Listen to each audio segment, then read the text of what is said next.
శ్రీమాత్రే నమ. ఈ వీడియోలో మనం సింహరాశి వారికి డిసెంబర్ 15వ తారీఖు నుంచి 21వ తారీఖు మధ్యలో జరగబోయే వార ఫలాలు పరిశీలిద్దాం. ప్రస్తుతం సింహరాశి వారికి వారి యొక్క గ్రహస్థితి పరిశీలించినప్పుడు మరి వ్యయస్థానంలో వక్ర కుజగమనం, రెండవ స్థానంలో కేతు గ్రహ ప్రయాణం, రెండూ కూడా పాపగ్రహాలు సింహరాశికి ఇరువైపులా ఉంటూ ఒక పాపకర్తారి యోగం అనే యోగాన్ని ఏర్పడడం జరిగింది. ఇది జాతకుడికి చాలా విపరీతమైనటువంటి ఆందోళన, స్ట్రగులు, ఇబ్బంది కలగజేసే అవకాశం ఉంది. చాలా వరకు ఈ గ్రహ ప్రభావం వల్ల జాతకుడు అనుకోకుండా అనారోగ్య సమస్యలకు ఎదుర్కోవడం కానీ, ఆల్రెడీ అనారోగ్య సమస్యలతో ఉన్న వాళ్ళకి కొద్దిగా ఎక్కువగా వారి యొక్క వ్యాధి తీవ్రత పెరిగే అవకాశం ఉంది. అలాగే జాతకుడు తన యొక్క సొంత ప్రాంతాన్ని విడిచిపెట్టి వేరే ప్రాంతంలో మారడానికి కూడా అవకాశం ఉంటుంది.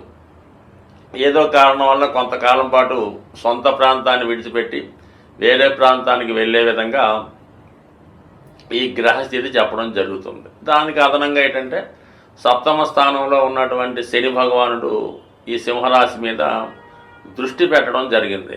ఇవన్నీ కూడా జాతకుడికి ఏవైనా పెండింగ్ ఉన్నటువంటి కోర్టు కేసులు కానీ, అలాగే ఏదన్నా స్థిరాస్తి సంబంధించిన వ్యవహారాల్లో ప్రాబ్లమ్స్ కానీ ఉన్నప్పుడు అవి జాతకుడికి వ్యతిరేకంగా పనిచేసే అవకాశం ఉంటుంది. కోర్టు తీర్పు వ్యతిరేకంగా రావడం, ప్రభుత్వ సంస్థల నుంచి వ్యతిరేకంగా రావడం, ఏదైనా ఇన్కమ్ ట్యాక్స్, జిఎస్టీ, ఈడీ లాంటి రైట్స్ జరగడం లాంటివి కూడా జరిగే అవకాశం ఉంది. కాబట్టి ఈ సందర్భంలో మాత్రం జాతకుడు ప్రతి విషయాన్ని చాలా జాగ్రత్తగా వ్యవహరించాలి.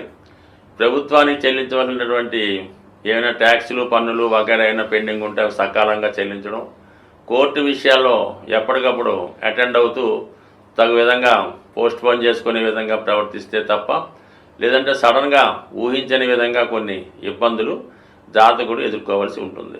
అలాగే ఫర్ ది సేమ్ టైం మరి ఈ శుక్రుడు 6వ స్థానంలో ఉండడం కూడా ఎవరైతే మీకు మీ కుటుంబ సభ్యులు కానీ, మీ భార్య లేదంటే భార్య తరపు బంధువుల నుంచి కూడా అనుకోకుండా విరోధాలు లాంటివి వచ్చే అవకాశం ఉంది. అంటే స్త్రీల నుంచి విరోధం వచ్చే అవకాశం ఉంది.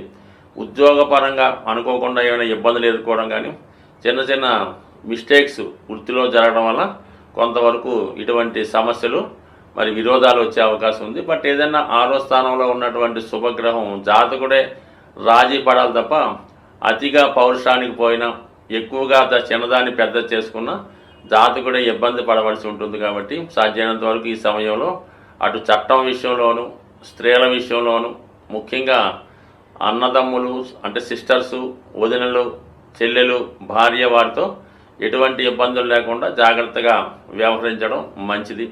ఇది ఖచ్చితంగా ఈ వారంలో జాతకుడు వ్యవహరించవలసినటువంటి విషయం. అయితే ఇంకా మనకి భూమి సంబంధించిన విషయాల్లో సడన్గా ఈ యొక్క స్థిరాస్తి ఏదన్నా మీకు అమ్ముడుపోయే అవకాశం ఉంది. గతంలో మీరు ఏదన్నా స్థిరాస్తి అమ్మాలని ప్రయత్నం చేసి మీరు అనుకున్న ధర రాకపోవడం వల్ల అమ్మే ప్రయత్నం వాయిదా పడితే, ఇప్పుడు అనూహ్యంగా మీరు ఊహించిన దానికన్నా ఎక్కువ ధర రావడం వల్ల కంపల్సరీగా ఆ స్థిరాస్తి అమ్ముడుపోయే అవకాశం ఉంది.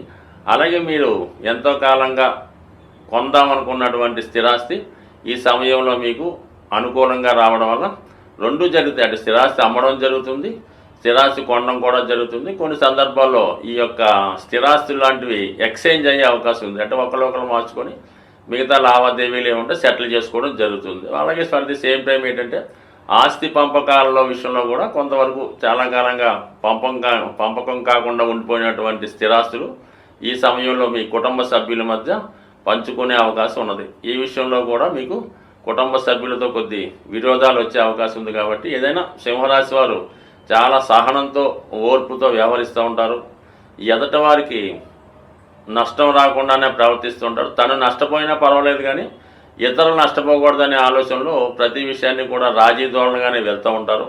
అయితే పరిస్థితులు మరీ వ్యతిరేకంగా ఉన్నప్పుడు ఏదో కొద్దిగా ఆలోచించామని మొత్తం ఆలోచిస్తే విధంగా ఉంటే మాత్రం మరి సింహరాశి వారు చాలా వరకు దాన్ని ఎదుర్కొనే ప్రయత్నం చేసే అవకాశం ఉంది. కాబట్టి జాతకుడు చాలా వరకు ఈ స్థిరాస్తి పంపకాల విషయంలోనూ, బంధువులతో వ్యవహరించే విషయంలోనూ కొద్ది కాలం పాటు ఓర్పు వహిస్తే అదే సహకరించుకుంటే అదే సెటిల్ అవుతుంది.